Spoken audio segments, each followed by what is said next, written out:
Good evening, everyone, and welcome to an early edition of Friday with Friends.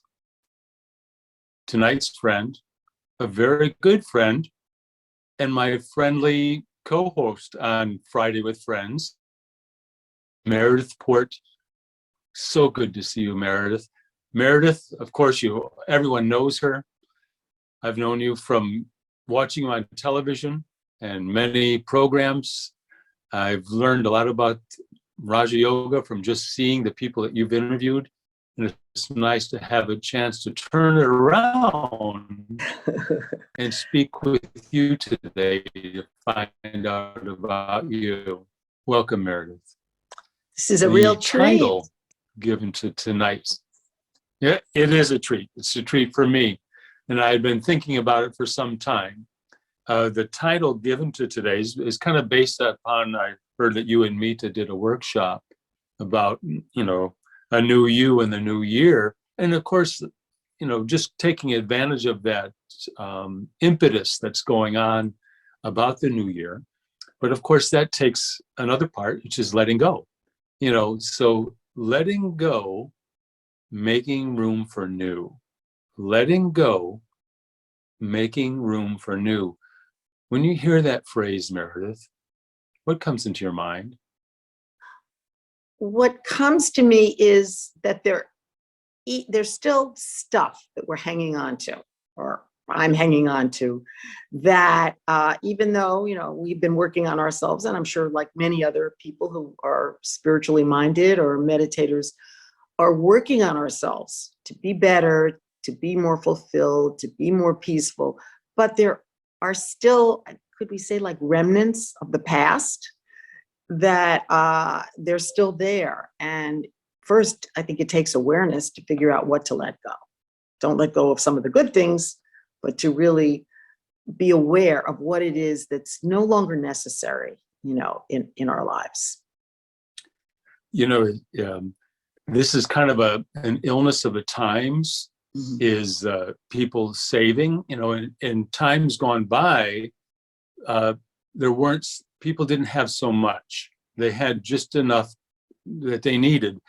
And now no one has limited excess. Everyone has excess. So just on this gross level, and I can tell by one of the big businesses of our times is the storage business, because people have so much stuff that they can't even keep it in their home. It has flowed out. And so now we have TV shows about hoarding and minimalist and all types of things like this. And I'm saying, this is just a sign. What is it? What do you think that it is that makes people collect so many things and then continue to get more? Great question. Well, I have been going through that, because I have really had this desire to get rid of my stuff.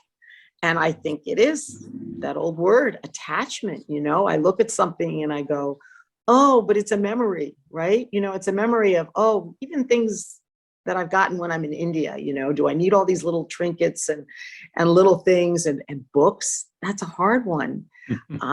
I don't read those books anymore, or if I maybe a long time ago.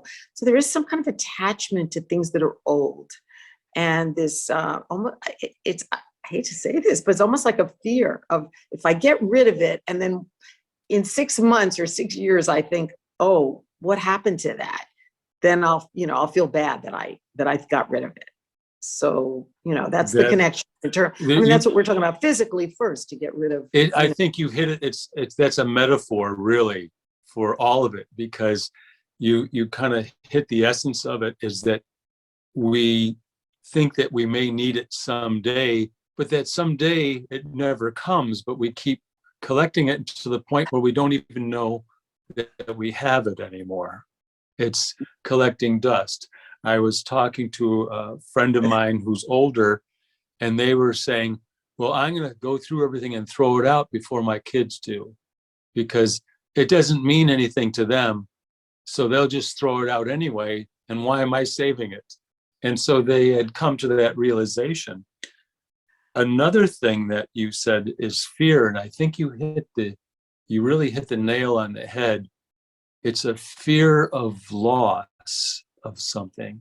And so I'd like to explore that more of what are we afraid of that how's it going to help? What is that? How does it relate to keeping and fear?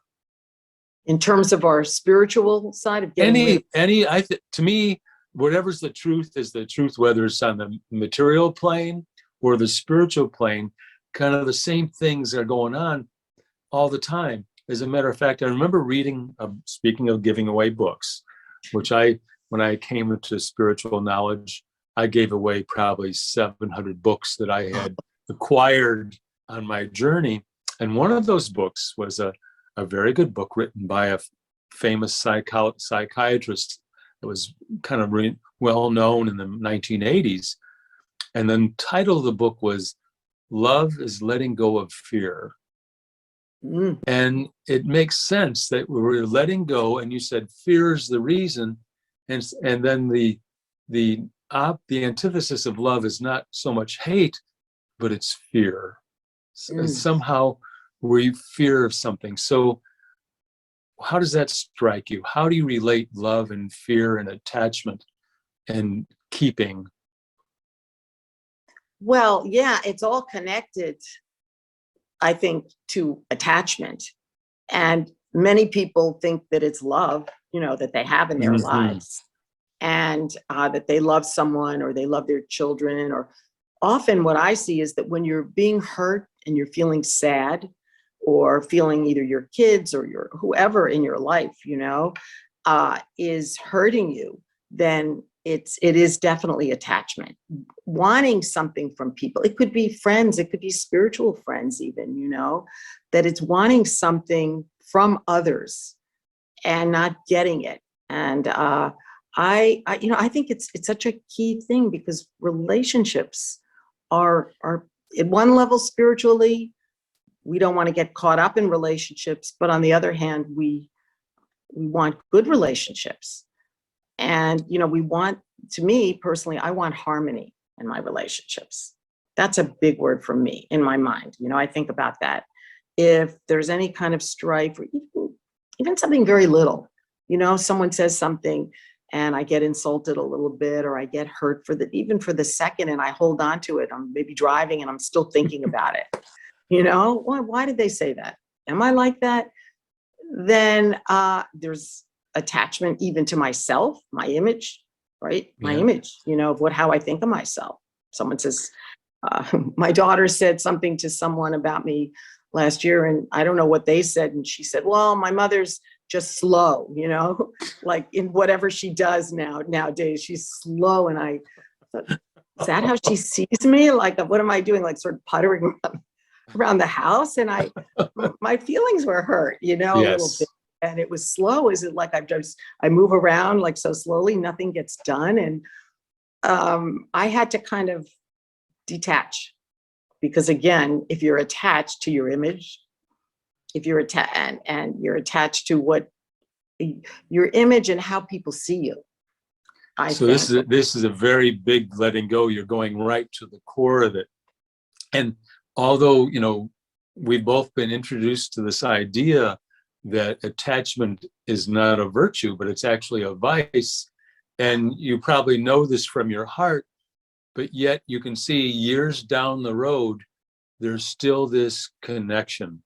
And so there's something that hasn't been let go of one way or another.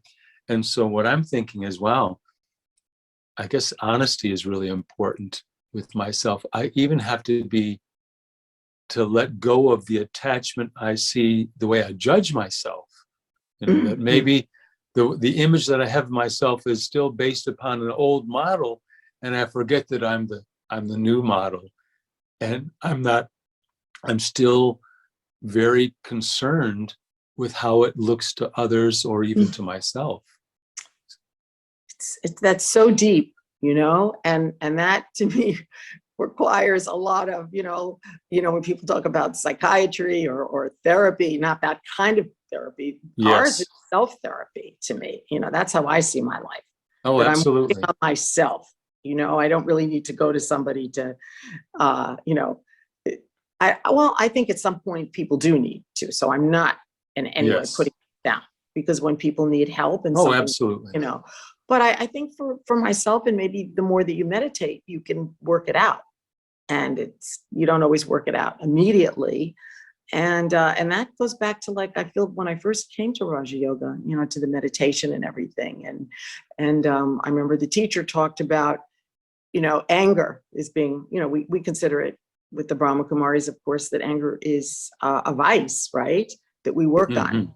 And I remember I made this statement, well, I don't get angry. I said, that's not, I have other vices there that you've mentioned, but not anger. I said, but what I do is I get hurt by others. And what I've come to realize, and I didn't realize it right away, was that my hurt is kind of anger turned inside, it's inside. And I don't say it, and I think I've worked through a lot of this, but again, I'm not, of course not there yet. I hear you. But, I've worked through the big things. I like to think, because I don't get hurt so much anymore, but I was carrying this inner hurt, which was kind of it was an anger in a sense, if someone said something to me. And just a silly example was, because it's in the news a lot lately, is Barbara Walters dying, the famous, newscaster. Yes. Well, when I started in TV, she was like the biggest thing because one of the first women to, absolutely, yes, broadcasting. And she was known as a tough reporter. She never let anybody go by without, trying to get an answer. She sort of attacked people. With a lot of dignity, but she would kind of go after people. So she was kind of like the one that everybody respected and wanted to be like. And I remember someone that I worked with in team, well, you're not like Barbara Walters, you're too weak or something. Some comment like that, you don't ask the tough questions. And I was so hurt. Not asking the, kind of attacking questions. She knew how to do it, and she knew how to do it in a very good way. But when I tried to do it and someone said, oh, good, you were like her, you asked a mean question or something. And I as late as time went on, I realized that wasn't me. It was not me. It wasn't my personality. It actually made me even feel bad after the interview. I didn't even know how to do it correctly. And so, but it started with, again, that being hurt or feeling insulted. Sometimes I think feeling insulted by people it's connected to attachment to, as you're talking about, our image. Someone insults me, I have an image of myself, don't I?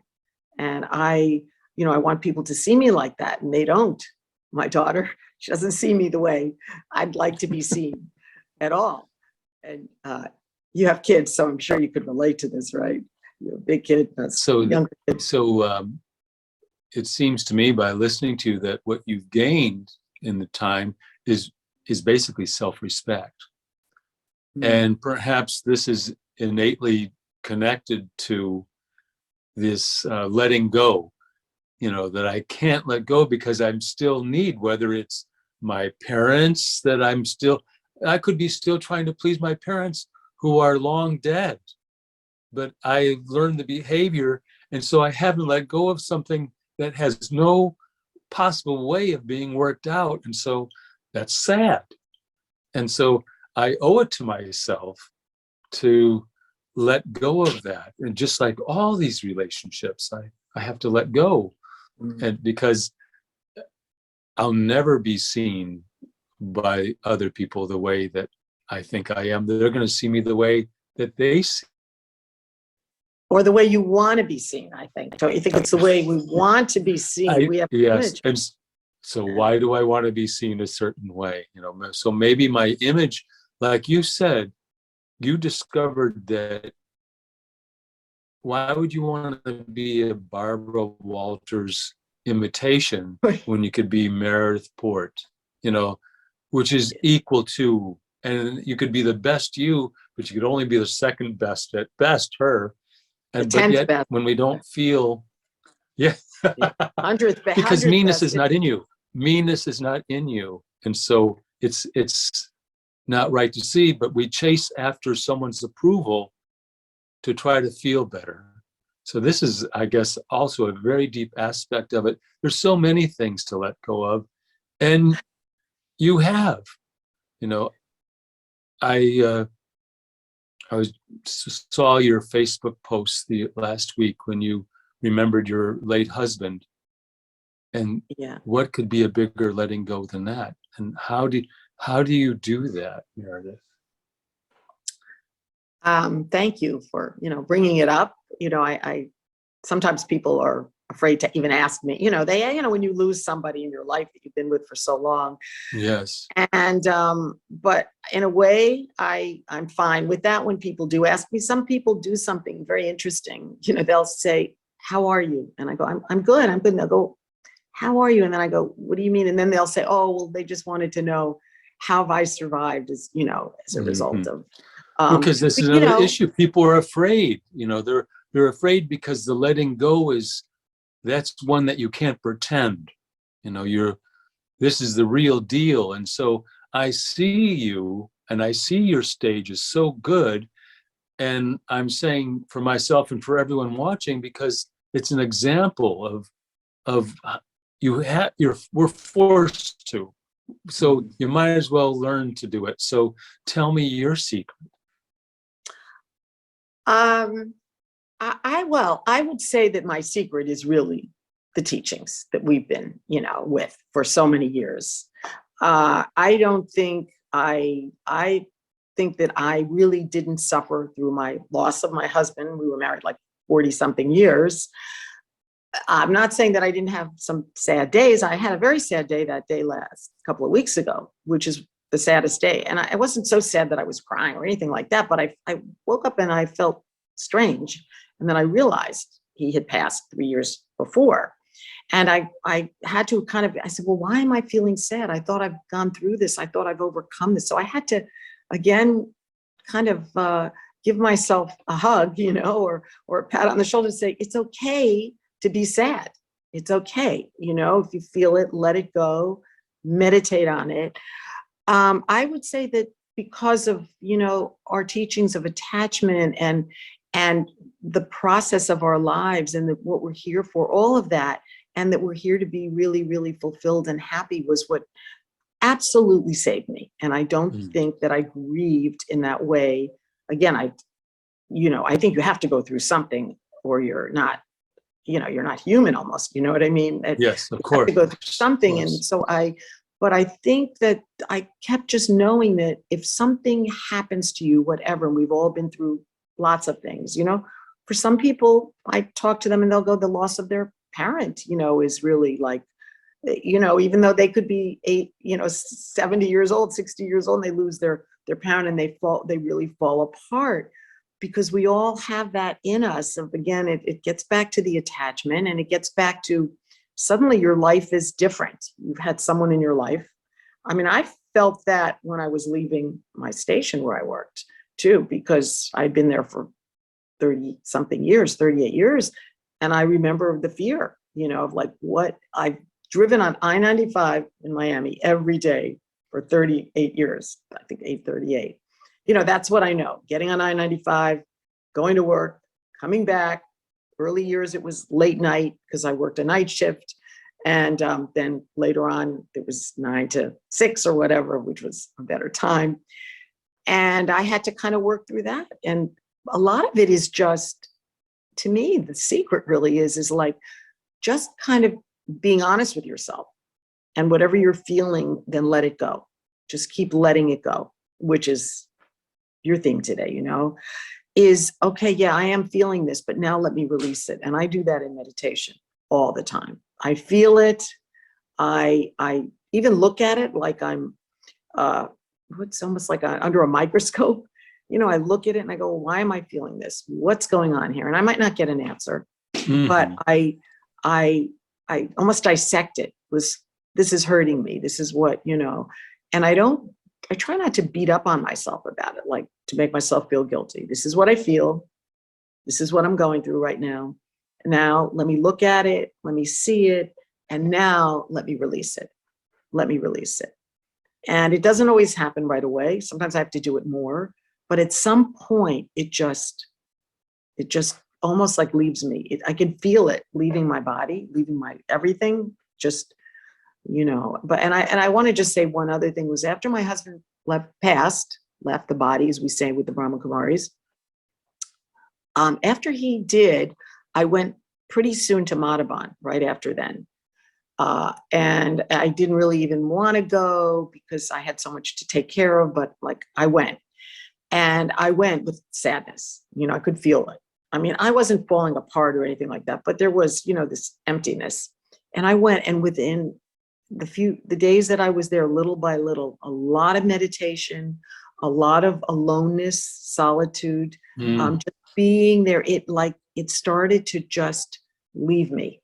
And by the time I got back, I find out COVID's happening, and everybody's locked up in their houses alone anyway. Now I'm going to be alone again with not even able to see anybody for a while, And I remember someone saying to me, it's not the way it was when you left, not just because of your husband, but everybody's in their houses alone.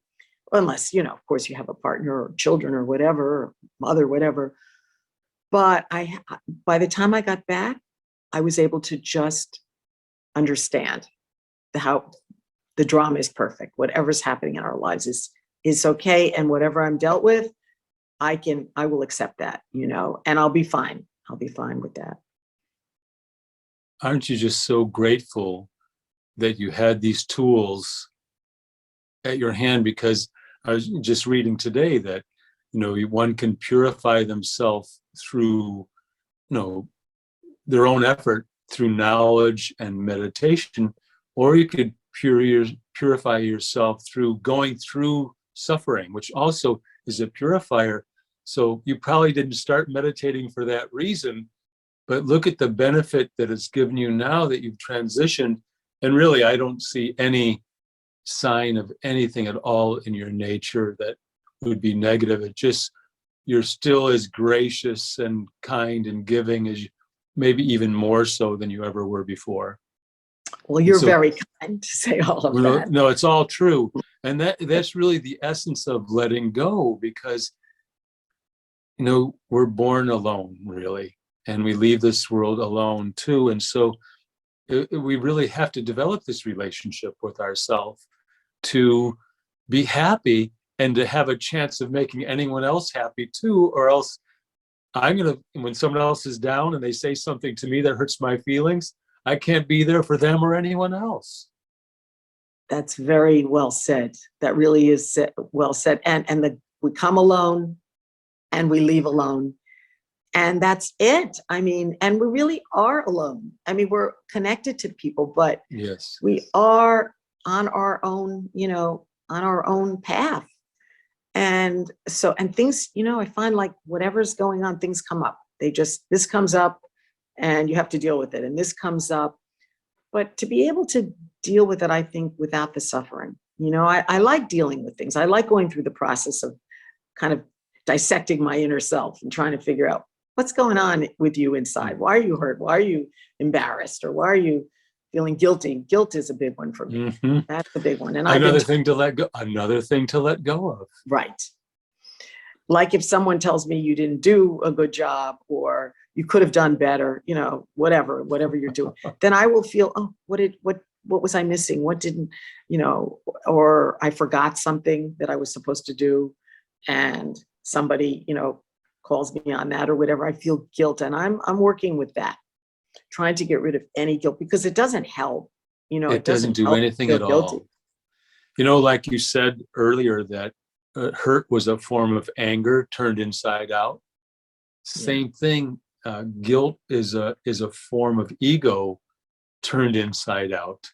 Is that I'm doing it to punish myself, and a grudge is the same thing. Someone does something to me once, but I put myself in jail for years and say, I'll never forget. And it's so painful when I could just let it go. But so what I'm trying to arrive at, and with your help, is how can I let go of these things? So it's what you've told me thus far is developing this relationship with yourself where you see yourself in a different light, not even attached to yourself, whether you know it or not. That's what you've been telling me, is that you free yourself. You free yourself and all these unnecessary fears that we carry around without even knowing that it's okay to let go of them. Yeah, it's like, yeah, because I think they're a sort of a support system or something.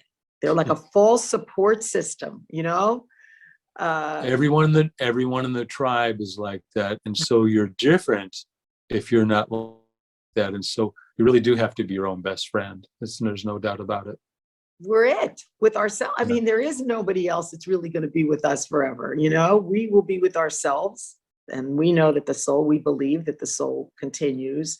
And so I think it's really nice to think I'm my own best friend, you know, and let me really just get to know myself more and be okay with myself. And another thing to me is harmony. You know, I really don't like strife. And that has to do with my upbringing, because I did have one family member I think I had a wonderful family, but one family member did use anger and, you know, to get what they wanted. And so I've had to kind of work through that. Anger doesn't help, you know, it doesn't ever help a situation. And even when I see other people, either if they get angry at me, I can't change that, you know, because that's their way. That's Well, their. I get you past that in 100% marks. But I was You are when I lucky see that I you, I saw see it, harmony. you know, but only because I really feel maybe that was a blessing to me, that I realized quite early in life as a child that anger was very bad. But like I said, then I held it in. So I had to work through. That's been the process for me to work through, you know, not being hurt, not feeling bad that somebody even gets angry, you know, Yes. at me or or insults me. Yes. I find it fascinating, you know, the whole process. It's Yes. like almost like a hobby to just try to figure out what's going on inside. And You're so sometimes right. I do, and sometimes I don't get it, you know. It takes a while. You know, it takes the time that it takes. You know, there might be a set time that this might take 4 times, but this thing over here takes 714 times. And I quit after 700, but I was so close to getting it. And this is where my self-respect comes in, is that it allows me to love myself as I am, you know, that I see that this is not really who I am. It's what I've been kind of trained to be. And so I have to untrain myself in a certain way. Well, I'm sure we've gone over our allotted time. And so what I always like to do is do a little meditation at the end.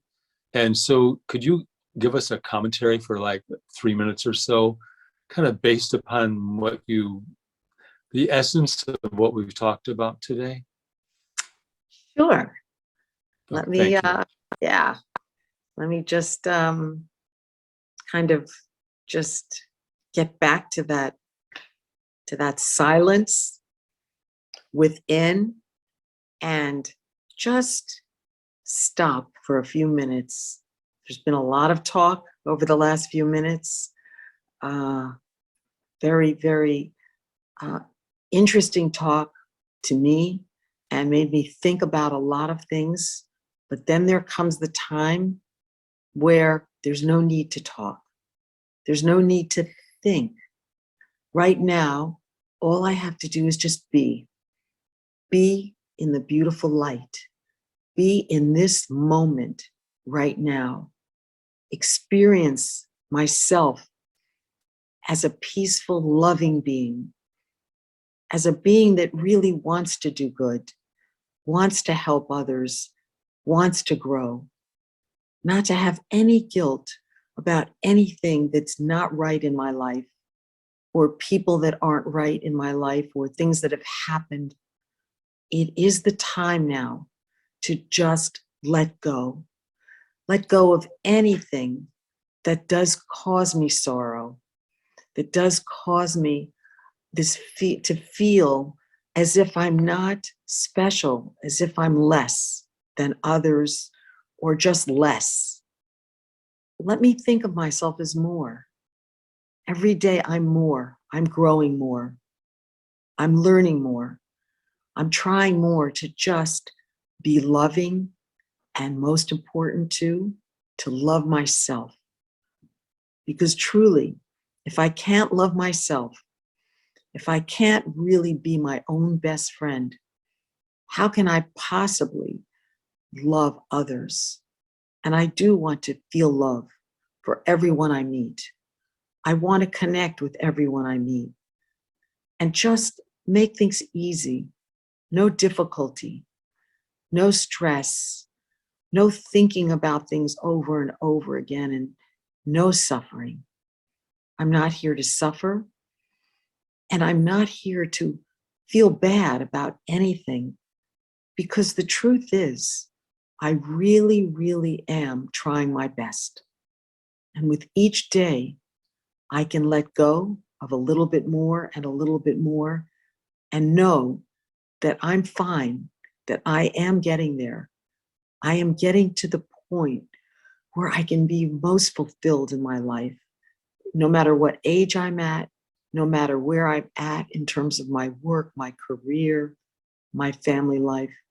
I know that I can just continue to grow and thrive, give love and be love, and just feel good about life. Om Shanti. Om Shanti to that.